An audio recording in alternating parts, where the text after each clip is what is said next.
يتمنى أحدكم فقد ورد عنا رسول الله صلى الله عليه وسلم قال: إذا قلت لصاحبك يوم الجمعة أنصت والإمام يخطب فقد لغوت.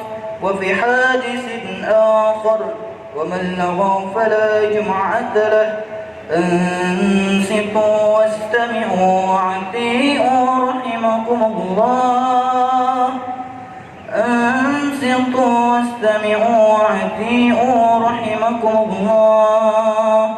أنصتوا واستمعوا وأطيعوا رحمكم الله.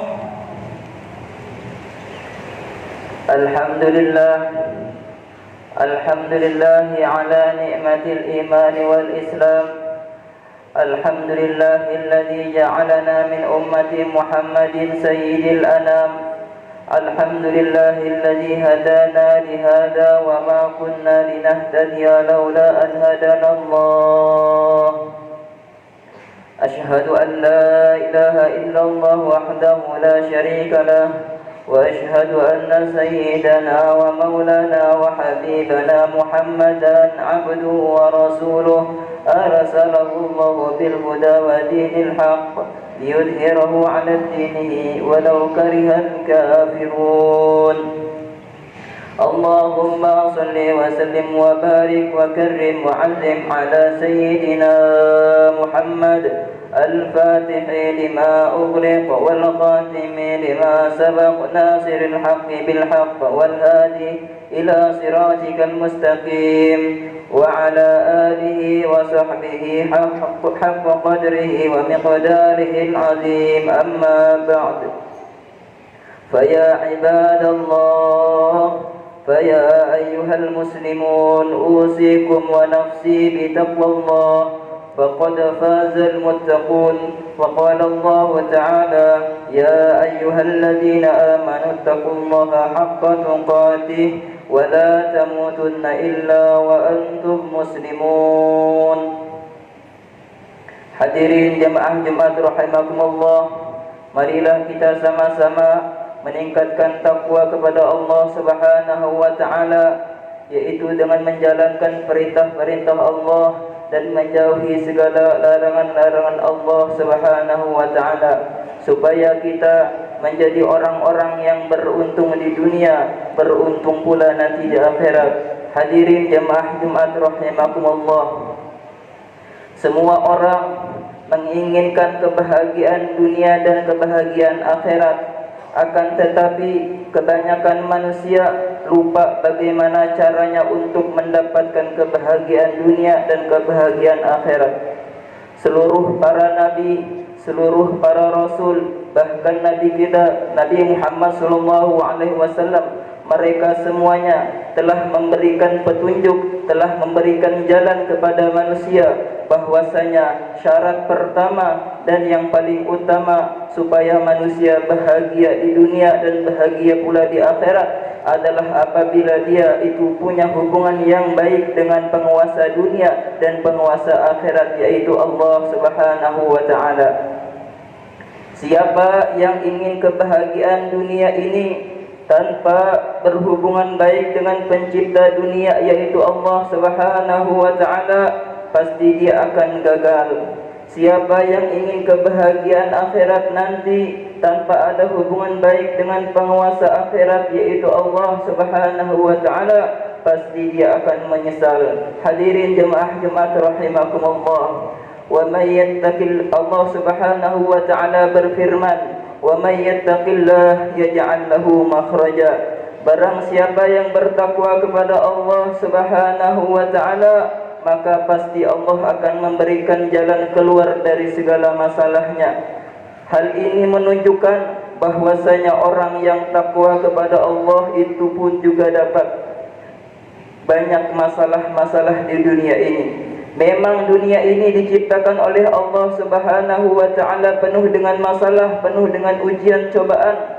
Namun pada akhirnya bagi orang-orang yang bertakwa kepada Allah Subhanahu wa taala akan diberikan jalan keluar oleh Allah Subhanahu wa taala. Orang-orang yang benar-benar takwa kepada Allah Subhanahu wa taala akan dijamin rizkinya oleh Allah Subhanahu wa taala. Maka setiap kesulitan apapun yang dihadapinya akan diselesaikan oleh Allah Subhanahu wa taala. Wal 'aqibatu lil muttaqin. Dan akhir yang baik adalah didapatkan bagi orang-orang yang bertakwa kepada Allah Subhanahu wa taala.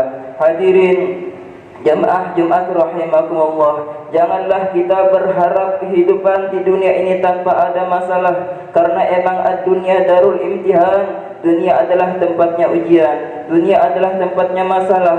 Namun masalah itu adalah untuk meningkatkan derajat orang-orang yang beriman, dan masalah itu adalah untuk menjatuhkan derajat orang-orang yang tidak beriman. Hadirin jemaah Jumat rahimakumullah, masalah di dunia ini justru supaya membuat kita sadar bahwa dunia ini bukanlah tempat kita yang sebenarnya.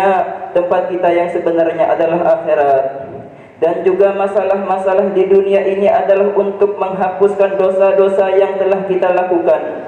Tidak henti-hentinya kadang masalah itu datang kepada orang-orang yang beriman, sehingga akhirnya dia wafat dalam keadaan bersih daripada segala dosa. Ia menghadap kepada Allah Subhanahu wa taala dengan mendapatkan ridhonya Allah Subhanahu wa taala. Akhirnya ia pun masuk surga tanpa hisab. Hadirin jemaah Jumat rahimakumullah, akan tetapi bagi orang-orang yang tidak bertakwa kepada Allah Subhanahu wa taala, semua masalah-masalah itu justru menambah dia semakin jauh daripada Allah Subhanahu wa taala, menambah dia semakin banyak bermaksiat kepada Allah Subhanahu wa taala, menambah dia semakin sengsara di dunia semakin sebelum mendapatkan azab nanti di akhirat. Hadirin jemaah Jumat rahimakumullah, kita harus paham, memang kehidupan dunia ini bukanlah kehidupan yang menyenangkan terus-menerus. Orang-orang suci, para nabi, para rasul, para sahabat, para wali-wali Allah Subhanahu wa taala, mereka juga menghadapi masalah.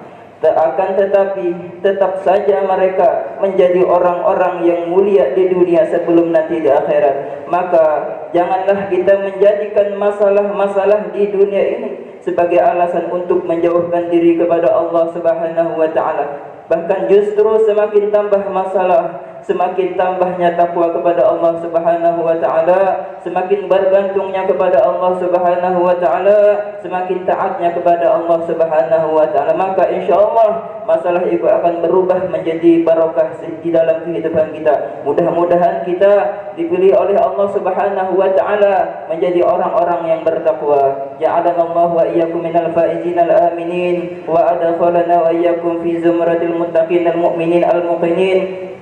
أعوذ بالله من الشيطان الرجيم. بسم الله الرحمن الرحيم. والعصر إن الإنسان لفي خسر إلا الذين آمنوا وعملوا الصالحات وتواصوا بالحق وتواصوا بالصبر.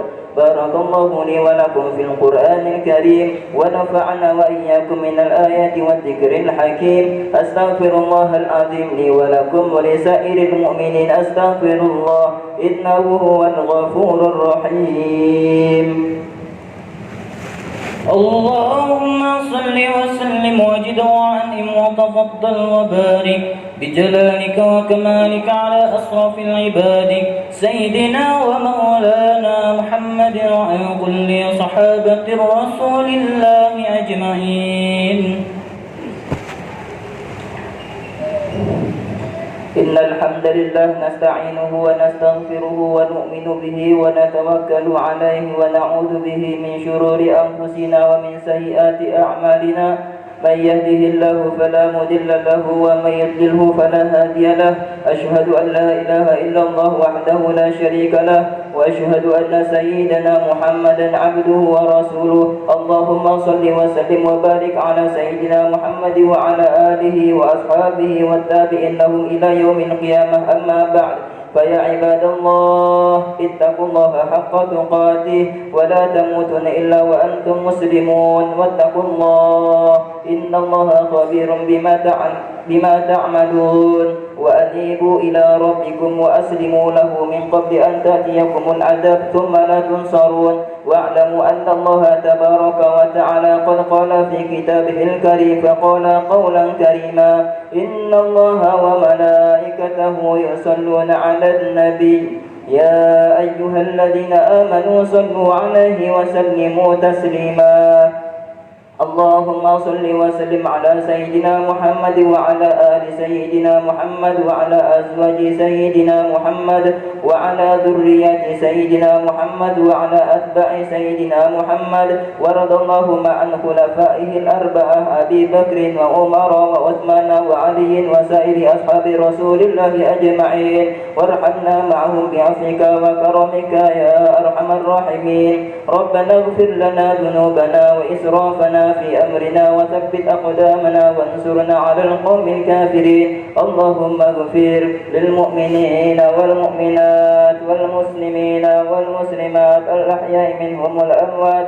إنك سميع قريب مجيب الدعوات اللهم سلمنا وسلم المسلمين من الفتن والإحن والمحن اللهم ارفع عنا وعن إخواننا المسلمين البلايا والفتن والإحن والمحن ربنا آتنا في الدنيا حسنة وفي الآخرة حسنة وقنا عذاب النار فيا عباد الله إن الله يأمر بالعدل والإحسان وإيتاء ذي القربى وينهى عن الفحشاء والمنكر والبغي يعظكم لعلكم تذكرون فاذكروا الله العظيم يذكركم واشكروه على نعمه يزدكم واسألوه من فضله يعطيكم ولذكر الله أكبر والله يعلم ما تصنعون